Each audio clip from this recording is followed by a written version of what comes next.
Hi అండి. ఇవాళ carrot juice చేస్తున్నానండి.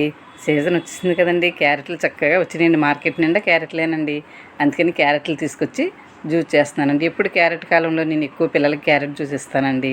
ఇలా చదువుకున్న పిల్లలకి, కంప్యూటర్ల దగ్గర ఉన్న పిల్లలకి, అందరిమీ కూడా, వాళ్ళనే కాదు అందరిమీ కూడా తలో గ్లాసు తాగామనుకోండి, వారానికి 2-3 సార్లు తాగినా మన కళ్ళకి, స్కిన్కి ఎంతో మేలు జరుగుతుంది. దాని పిప్పి వస్తుంది కదా, జ్యూస్ చేసిన తర్వాత అది చక్కగా మొక్కలకి వేసారనుకోండి, మొక్కలు చాలా బలంగా తయారవుతాయండి.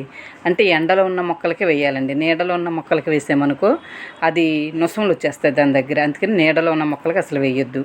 ఎండ బాగా తగిలేటప్పుడు ఆ మొక్కలకి వేస్తే చాలా బలంగా తయారవుతాయి.